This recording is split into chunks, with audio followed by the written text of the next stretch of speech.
or anything. I just had a stomach issue. Been tested. I'm all good to go. So, like I said, I am back and we are ready to do what we got to do. Me not being here kind of threw off the game plan a little bit, but we're still pretty much going to do what I had planned. We are going to continue on with the PowerPoint that I asked you to go through yesterday and go ahead and get some of your notes done.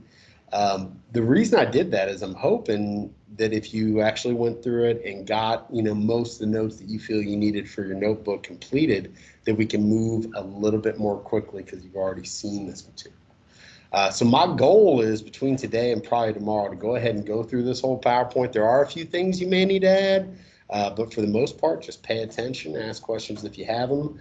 Yeah, it should be pretty straightforward. Again, we're still getting through the PowerPoint. I actually took some things out. That way it'd be a little bit easier for you to get through yesterday. If you did get through it and took great notes, like I said, just kind of hang loose, pay attention, add notes if you feel like you need to. If you didn't get through it, well, we're still going through the stuff. We're just going to go through it a little bit quicker than I had originally intended. Kind of waiting to see how quick I can move, but we'll continue to be talking about Industrial Revolution stuff for the remainder of the week. Friday, we are still having your notebook check. Based on everything that's went on, that is all you're going to need to have in it. You need your revolutions, cause and effect charts. You need that bookwork that you did over the Latin American revolutions, the European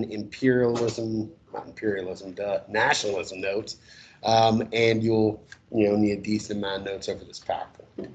If you look back there, what is that? 5 things, 20 points each. So kind of plan accordingly. You got plenty of heads up as to what you need, so make sure that you have that squared away. I will put up the link to turn in your notebook before I leave school today. But again, that's going to be due on Friday. On Monday, the first day I was out, you guys had a little document analysis assignment, pretty easy stuff. Kind of expands on some of the things that we're going to talk about today and tomorrow. Originally, that was due last night before midnight, but seeing as I haven't been here, maybe, with everything going on, you just forgot about it or whatever, I'm extending that. So if you did not turn it in yet, it's not due until tonight before midnight. So if you haven't turned it in yet, you can still get full credit. It's relatively easy. So please be sure to take advantage of that. Other note, this week is Holocaust Remembrance Week. And all week long, I was supposed to kind of go over some tidbits and facts, some overview information for you concerning the tragedy that was the Holocaust. I'm going to have to go back and do Mondays and Tuesdays and todays, but it won't take very long. But still, listen to this. This is sheer evil. It's one of the worst things that I think you could argue has ever happened. And it is something that when we get into World War II, we are going to go into in much greater detail. But for now, just kind of take it for what it's worth. Again, part of state law. This is something that we are going to be doing from now on every year during this week. So, try to learn as much as you can. And just remember, we talk about horrible things like that because, well, not only is it part of history, but history, unfortunately, has a tendency to repeat itself. The more we know about the mistakes of the past, the evils of the past, hopefully the more that we can avoid stuff like this from ever happening again. So bear with me. I'm going to go through the announcements for Monday, Tuesday, and Wednesday, and then we'll get started, powering through Industrial Revolution stuff. Here we go. So this is from Monday, and you can read along with me if you choose. The state of Texas has designated this week as Holocaust Remembrance Week. This week, we will be taking a moment each day to discuss the Holocaust. The Holocaust was a systematic murdering of over 11 million people, mostly people considered undesirable in some ways by the German government, which was led then by the Nazi Party. The Holocaust lasted for 12 years under the Nazi regime.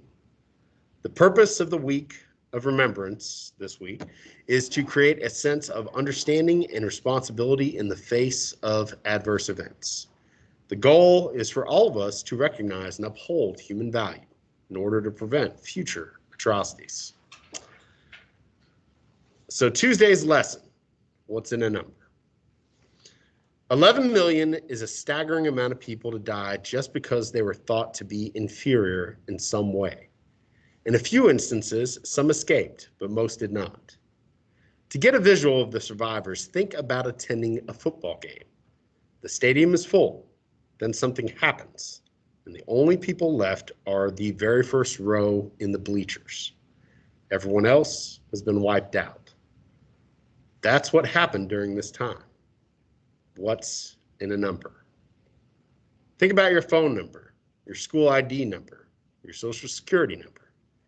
If you were only identified by that number alone, would anyone know you or your story? The victims of the Holocaust were given identifying numbers that were tattooed on their arms. The people just became a number. No face, no name. It must have been much easier for people to carry out the law to murder people because these were just numbers.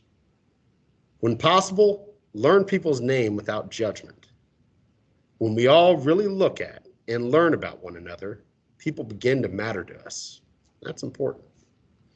And then finally, today's little mini lesson, history was not inevitable. Just because something happened does not mean it had to happen. The Holocaust took place because individuals, groups, and countries made decisions to act or not to act. Ask yourself, have you ever experienced a situation that turned out badly and you wish you could have changed the outcome? The horrible events of the Holocaust cause everyone to ponder how it went so far. Historians have discussed those that chose to take action to help stop the event, upstanders, and those who just ignored the events because they believed they could not make change happen, bystanders. Upstanders are those people who worked hard to stop the atrocities of the Holocaust. By hearing and honoring the stories of those who took risks, large and small, on behalf of others, we might better find within ourselves the desire to be someone who helps and to act with caring toward others when circumstances require. When confronted with an opportunity to step in and make positive change, choose to be an upstander. This way, you may change the outcome of a potentially bad situation. We will continue our little daily lessons over the Holocaust tomorrow. We've got 2 more. All right, kids, if you will open your notebooks to wherever you were last. Like I said, if you took a bunch of notes yesterday, fantastic. Just kind of kick back, pay attention, ask questions if you got them. If for some reason you didn't get that many notes done, well, you know, the things in red are the things that I feel are some of the most significant. Where we had left off, we had talked about a lot of the new inventions. We kind of go back. We talked about the idea of the factory system in general and how the textile industry was the first to be heavily impacted, heavily mechanized. We talked about the use of coal and eventually the use of the steam engine to power a bunch of machinery. And then we talked about how, you know, these industrialized countries, considering they're manufacturing so many goods, you know, they needed improvements in their infrastructure. They needed improvements in transportation in order to get their finished products all around the globe and ultimately also to get raw materials into their manufacturing centers. So we looked at how the steam engine, you know, translated over into the steamboat, later the railroad. Again, the Industrial Revolution, it's all-encompassing. It affected everyone, everywhere to some degree, even though not everywhere industrialized at the same time. So let's look at first some of the changes in general to how people worked, to what society was like, and how, you know, just our very cultures were changed irrevocably. And a lot of it does go back to the factory. I mean, in the factory, you know, you had some basic ideas that really came to dominate work as we know it. The idea of the division of labor. When creating a product or attacking some task, rather than have each individual create their own finished product or completely do all the work that was necessary, labor was divided up. The result of that is, well, people didn't need a whole lot of skills. They can master one type of job, one type of task, and repeat that over and over again. That can be a good thing because almost anybody could work in these factories, operate a lot of these machineries. It could also be a bad thing. As you guys read earlier in the week, a lot of different groups, especially children, were exploited because of this. We talked about Eli Whitney before and the idea of interchangeable parts. This was revolutionary. I mean, the early machines were pretty unique from each other, even machines that were designed to do essentially the same thing. But when Eli Whitney comes up with that system, interchangeable parts, that we can have spare parts at the ready, that we can have standardized parts and tools to operate and fix these machines, it really kind of gave the whole idea of machinery a big boost. Once you've got these factories and you've got these tasks kind of divided up and you've got different machines in these factories doing different things, you can truly engage in mass production of goods, producing large numbers of identical products. Before the Industrial Revolution, things were made by hand. They were unique. Not that that completely ceases, but the majority of goods we see in the world today, they are mass produced. They are identical. They're made very cheaply, very efficiently, meaning that they're affordable enough for people to buy, yet the business owners, because they're making so much of them, can still make tremendous profits. One of the ways that mass production, really comes into effect and you really utilize the division of labor fully is by use of something known as the assembly line. Now, he didn't invent it, but we talked about earlier how, Henry Ford Motor Company, especially with like the Model T in the early 1900s, I believe the Model Ts came out about 1908. Cars have been around for a while. I want to say the first automobile came out about 1885. They were super expensive. Nobody could afford those things. But Ford found a way to make them cheaper, to make them more efficiently. The Model T becomes very common because it is affordable. And in using this idea of the assembly line, I mean, man, it's one of the reasons Ford's still around today, because they were the first vehicle that was readily accessible, that the masses could actually afford to own, even though the automobile itself had been around for quite some time, about 30 years at that point. You also have the development of wage systems, hourly wages based on levels of productivity. Again, a lot of the standard ways that people are compensated for their labor, they come about during this time.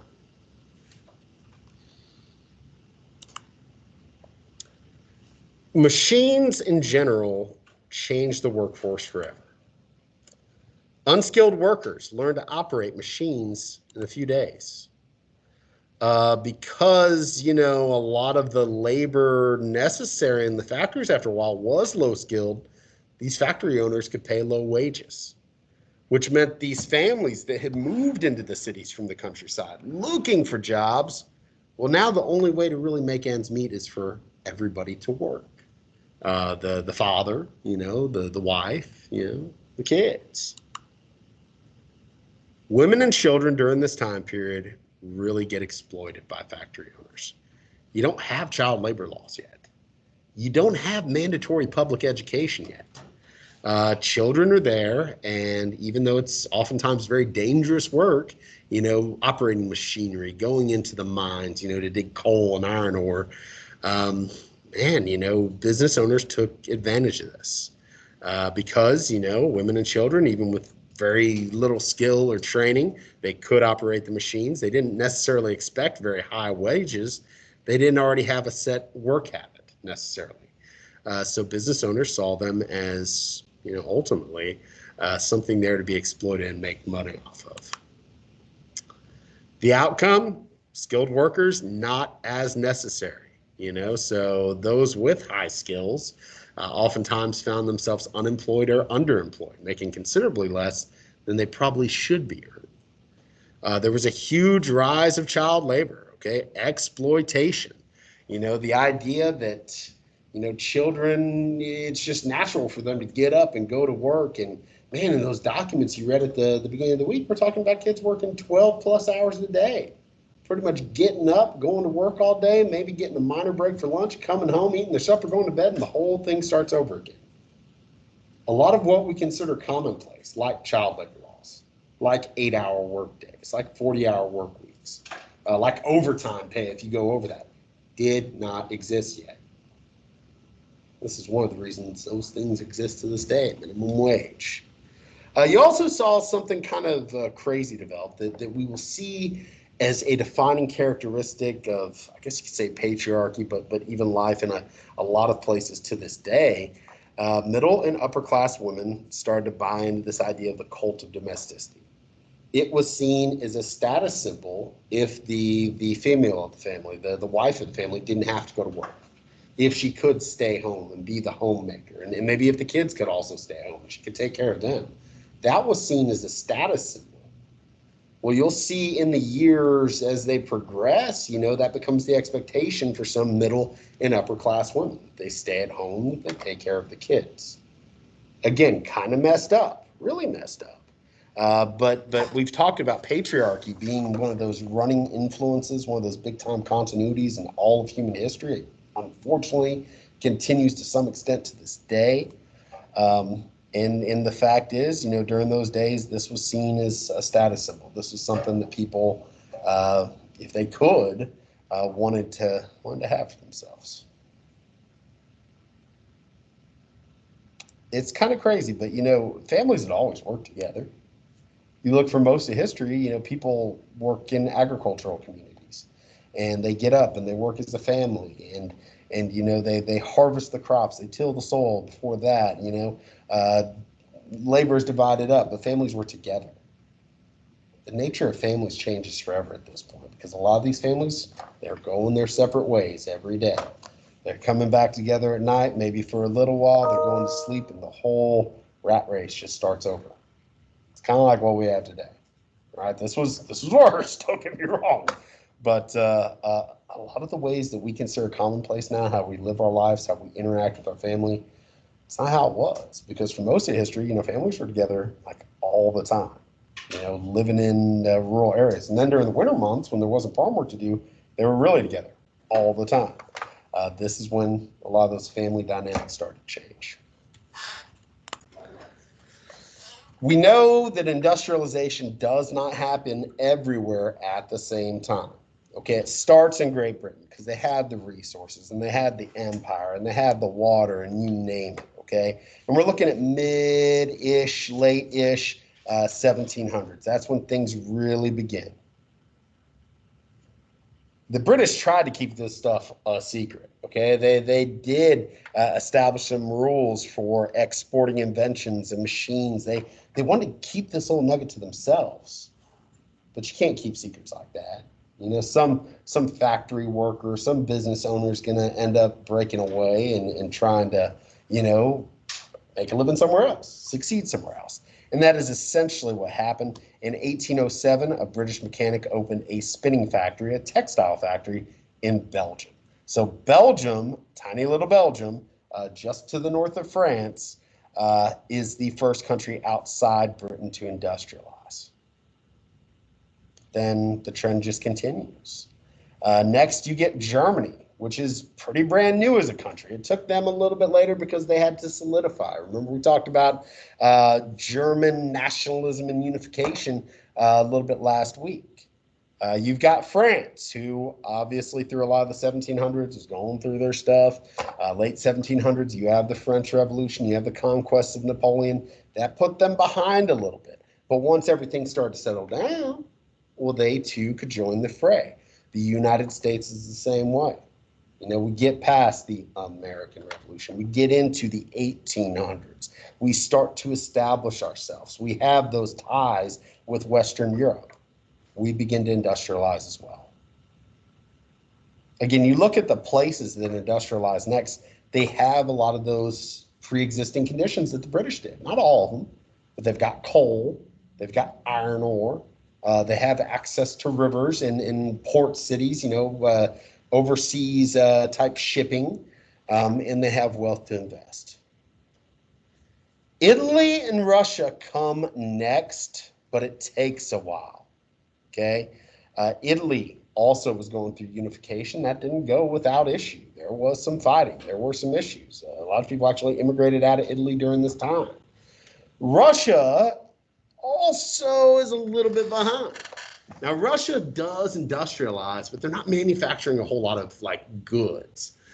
They do build the Trans-Siberian Railroad. They do become leaders in steel production. That's pretty important. But Russia's going to remain largely agricultural all the way until after the Russian Revolution, the early 20th century. So they become industrialized, but only to a limited extent. And then about the same time, you've also got Japan. Now, this is going to seem weird, but just bear with me. Japan becomes the very first truly Asian country to industrialize. Now, we're going to get into the history of Japan here soon, probably next week. But last we spoke, we had said, 1500s, maybe in the 1600s, Japan closes its borders. They don't want nothing to do with anybody, especially Europeans, because they saw Christianity and European culture as kind of a threat to their traditions. So Japan becomes isolated for the next couple hundred years. Then in the mid to late 1800s, the United States shows up, and we'll get to this. And we basically said, you will open your doors to us. You will trade with us, because we're becoming pretty powerful in our own right. Not what we are today, but pretty powerful. Well, Japan starts to open their eyes, and they start to see the limits of countries that are not industrialized. During this time period, China is really having a hard time with Europeans coming in and essentially taking over. In Japan, to protect their traditions, to protect their way of life, they start a policy of rapid modernization, rapid industrialization. That way they don't get exploited like the Chinese and some of their neighbors. Guys, for many years, this is it. This is it. Leading into the 20th century, industrialization hadn't spread much beyond just these places. Well, it is early in the 20th century that you see the First World War. And you will notice on this list, every single one of those countries is involved in World War I. Guys, that ain't by accident. One of the reasons World War I was fought is these countries were competing with each other for land and resources and places to sell their stuff. Okay, that's not the whole reason World War I was fought. Nationalism has a lot to do with it. There's a lot of things going on. But this is not coincidence. It is very much connected. And also look at it this way. These countries are industrialized. They've got machinery. They've got better technology. That's going to translate into them having not only bigger and more powerful economies, but also bigger and more powerful militaries. Again, it didn't all spread at the same time, and everybody else was going to have to play catch up. Again, kind of showing you Western Europe. That's mainly where we're talking about, at least as far as Europe's concerned. And that's where a lot of the cities really start to boom, and that's really where a lot of the production comes from. Now, sometimes you will hear the term the Second Industrial Revolution. Think of that as the second phase, all right? It's not something completely different. It's a continuation of what had already happened. The United States, Great Britain, Germany, we're big players in the Second Industrial Revolution, whereas the British were definitely big players the whole time. And let me try to differentiate, because even though I don't use this term a whole lot because it's all industrial revolution. Heck, we're still kind of in the midst of it, in my opinion. But you can kind of separate these into two very big, very broad phases. So the first industrial revolution innovations, we're talking about the early days, mid 1700s to the mid 1800s. This is the initial phase of mechanization, machinery starting to do a lot of the things that people used to do. This is, steam power. Burning coal to create steam to kind of fuel these machines and locomotives and steamboats and things like that. We start to increasingly use iron, to build our buildings and bridges and railways and stuff like that. We got to communicate, between these different cities, these different areas, largely for business, but other needs as well. You do see the development of the telegraph, which is pretty novel for its time. You'd send these electrical pulses across lines, and they could be decoded on the other end using Morse code, and you could have some simple messages shared. That way you can communicate over long distance. By the time we get to the second phase, things get a little bit more advanced. The second industrial revolution, if you will, the innovations, we're talking more late 1800s, early 1900s. People kind of figure out a cheap way to create steel, which steel is just an alloy. It's a combination of iron and carbon, and it's a process. But once people learn this process called the Bessemer process, steel gets a lot cheaper to make, and it becomes more common than iron. Yeah, go ahead. You start to see the increased use of chemicals, like drawing, different elements of oil out, such as first kerosene, later gasoline, using chemicals to dye fabrics, using chemicals for all sorts of things. You start to see more precision machinery, machines that can cut little pieces and really, kind of focus on smaller things. You see the advent of the internal combustion engine. Guys, that's what most of us have in our automobiles today, using oil, using gasoline to propel eventually automobiles. You see a greater reliance on oil. The first fossil fuel is all about coal. That's mainly what we used in the first phase. Oil becomes much more prominent, much more important in the second phase of industrialization. You do see the first automobiles, which is a big deal. Again, I think 1885, I think the founder of Mercedes-Benz, I forget his first name, but it's Benz, was kind of the creator of the first automobile. Doesn't really get super popular until the Model T, till like 1908. So there is a period where you have automobiles, but they're very rare. But from the very early 1900s on, that's when automobiles really take off. You start to see the increase in electrification. Light bulbs and just electricity as a power source. That becomes a reality in the late 1800s. You start to see refrigeration. Let's just think about how weird history would have been without refrigerators. How do you preserve your food? Would have been pretty darn difficult. But this is definitely a game changer. Now you can ship all sorts of plants and animals, or not animals, but animal products, all over the globe without the risk of them spoiling. So people's eyes are open to all sorts of new things. You start to see the telephone, a little bit more effective than the telegraph. You even start to see the radio, being able to communicate, through the air, radio waves. We'll get into Marconi a little bit later. Now, I got one video today to kind of break it up just a bit. And it focuses a little bit more on this second phase of the Industrial Revolution. It's very much from kind of the American perspective, but it's a good overview of a lot of the stuff that we've talked about thus far. So just kind of pay attention, and we will go from there.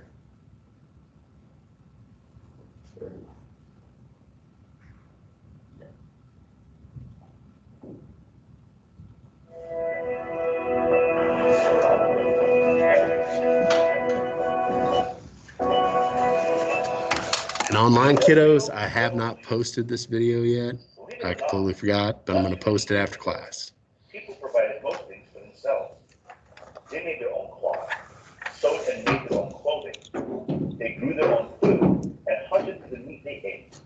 If a person had a skill, like woodworking or working with metal, or maybe sewing and spinning and weaving fabric, or trapping animals for their pelts and skins, that person would trade these goods and services for something that they could not do or did not have.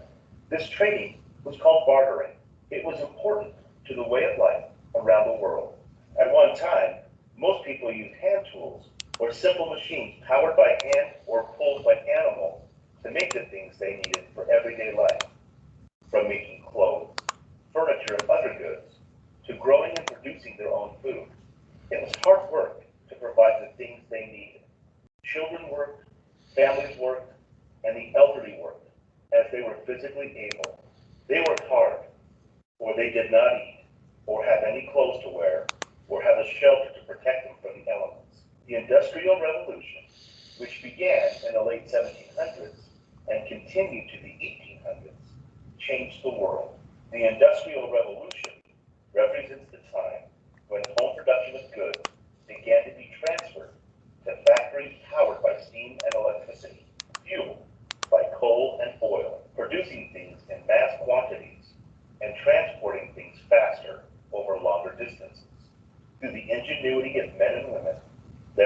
creativity, the expanding of their minds, the Industrial Revolution showed that they could take the resources that this earth had to offer and provide for the necessities of people around the world. The birthplace of this revolution took place in Great Britain, where there were many more resources such as coal and iron ore needed to power the machines inside the factories and industrial plants. Great Britain was sending and selling many of their products to the people of the United States. However, this all came to a halt due mostly to the Embargo Act of 1807, which ended the import and export of products from other countries. In addition, the War of 1812, when the U.S. went to war against Great Britain, forced America to seek ways to become more independent and not rely on other countries for products that they needed. The Embargo Act and the war led to the expansion of transportation, the efficient and additional use of electricity, and industrial processes that increased the production of goods in America. The Industrial Revolution brought many important events, inventors, and inventions. Thank Eli Whitney for inventing the cotton gin in 1794. The cotton gin increased the speed of separating the cotton seeds from the fiber, which was normally done by hand using the spinning wheel. This was specifically helpful in the southern states, where hand-picked raw cotton had to be sent way up north, where it was then processed and weaved into cloth. The cotton gin made possible the removing of cotton seed much faster and process more cotton in a day than the months it would take to do the job by hand. This led to the growth of the textile industry throughout the New England states.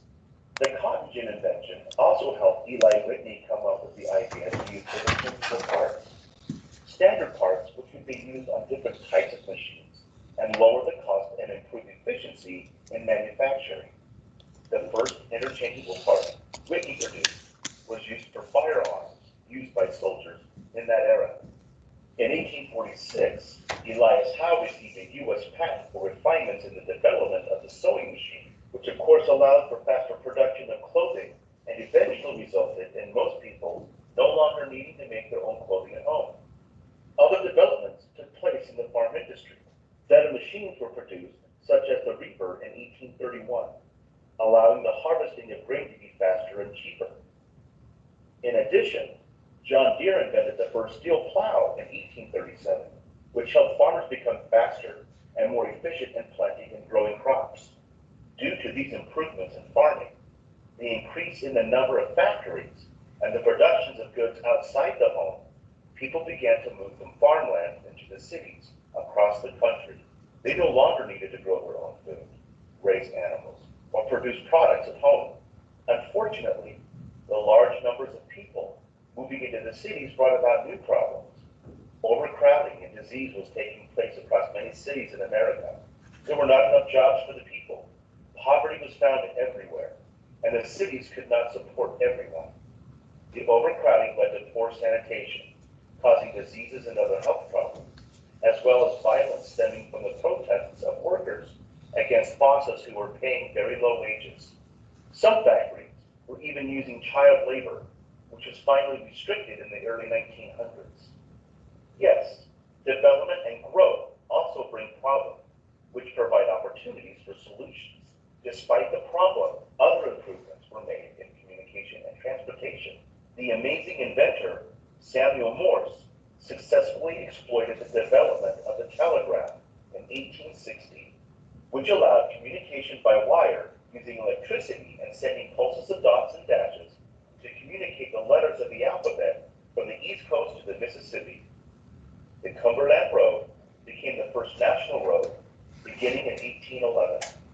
River transportation was also improved through the invention of the improved steamboat in 1793 by American Robert Fulton. The steamboat needed a better engine, which was obtained from and built by inventor James Watt of Scotland. Another important improvement in transportation was the completion of the Erie Canal in 1825, helping the economy of New York and making it a center of trade for the country. The Transcontinental Railroad was completed in 1869 at Promontory, Utah, helping increase trade and travel across the United States. The railroad linked the most important Midwest cities with the entire Atlantic coast. It became much easier move materials, products, and other supplies between the producers and the consumers. Carl von Drees patented his design of a contraption called the Velocipede, the first commercially successful two-wheeled, steerable, human-powered riding device.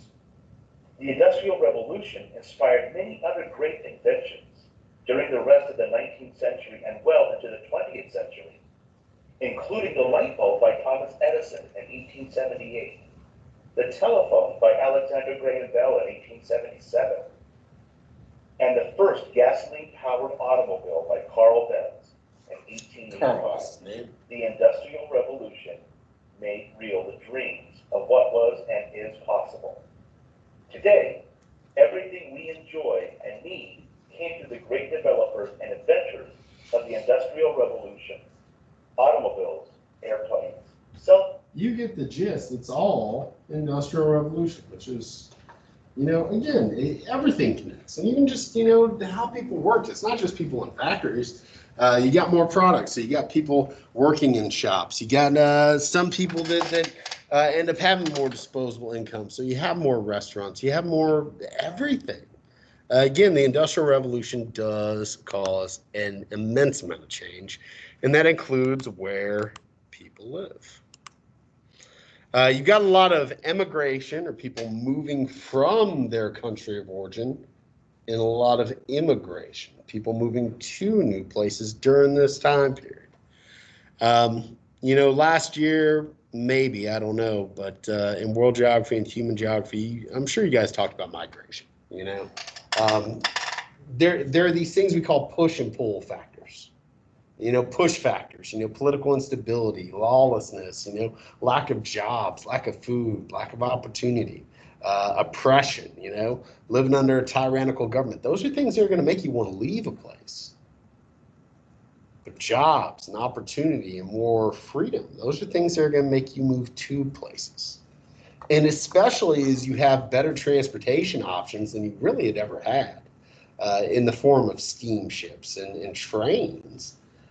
Transportation gets a little bit cheaper, and more people are willing to, move, especially to these more modernized, industrialized countries where they at least hope they're going to have greater opportunities.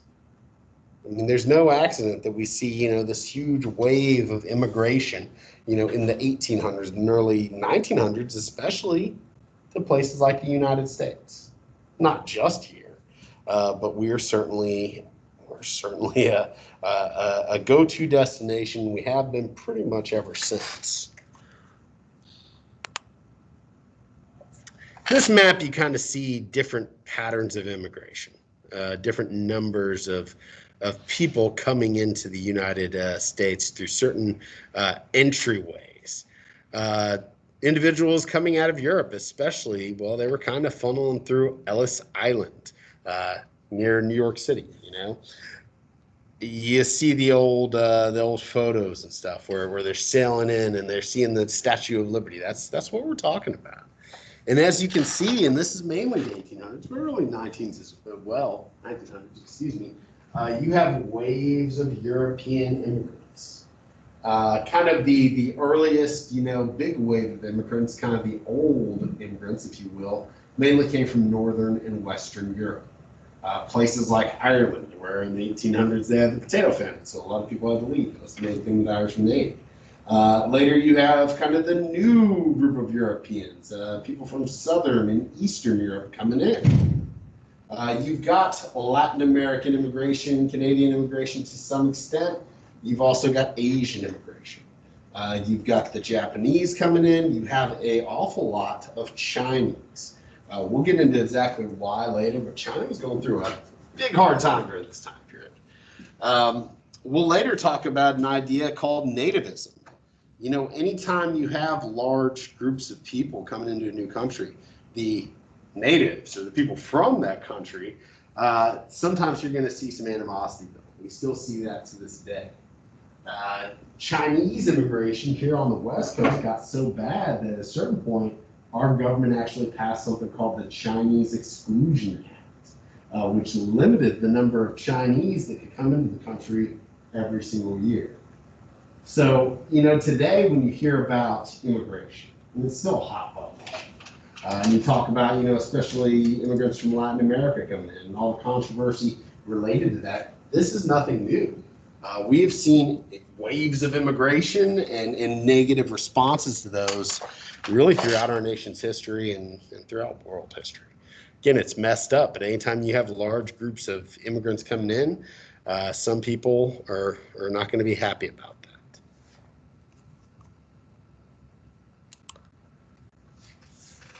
So all these new people are coming in.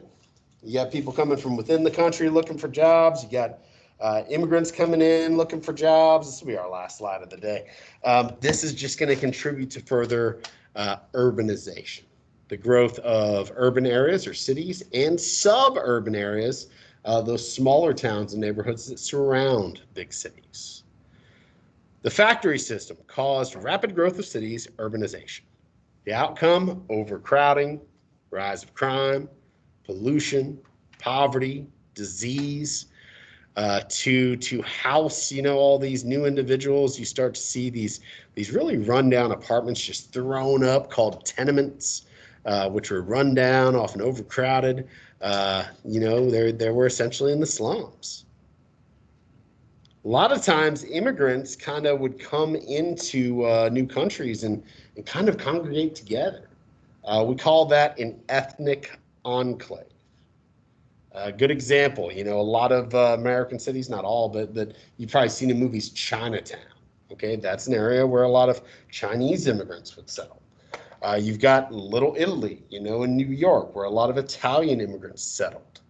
And I'm thinking back to when I was a kid, because I grew up around here, behind Boswell High School, you had, and I guess you still do have, it's just not as prominent, a Laotian community where a lot of immigrants from Laos had came over in the 1970s after all the instability in Southeast Asia and the Vietnam War. You could even see North Side up here as a sort of ethnic enclave. After the Mexican Revolution, the early 1900s, you had a wave of immigrants coming from Mexico here to North Texas.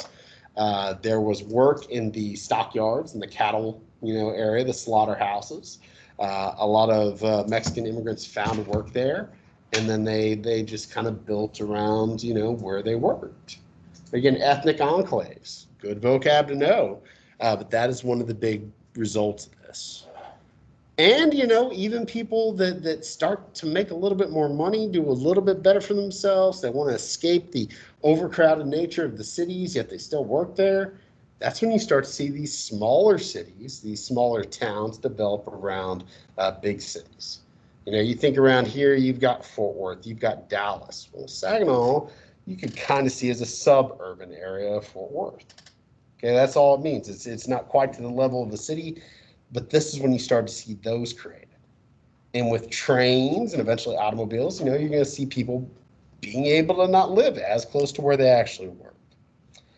Tomorrow we're going to open up to this because, man, cities grew so fast. There were all sorts of problems. There were some solutions that would have to be implemented in order to make these situations, kind of but more on that tomorrow. So tomorrow, if we don't outright get done with the PowerPoint, we're going to be pretty darn close.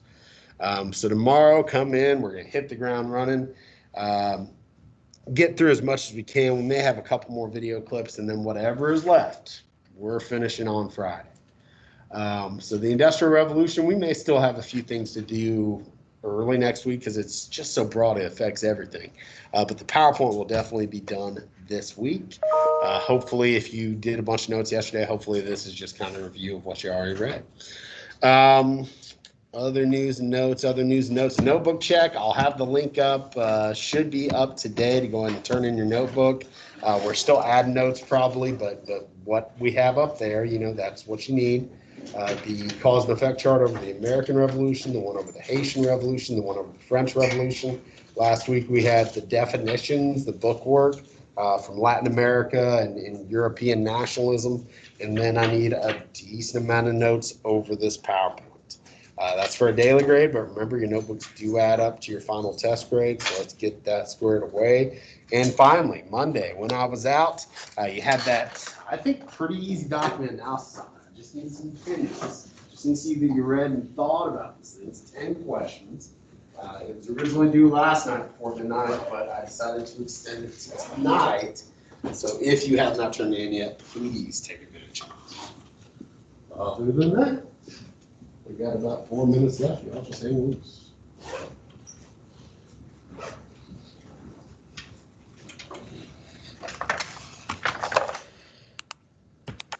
Mr. Brown, Yes. I turned in the semester exam a couple of days ago and I still have a 0. Okay, what day did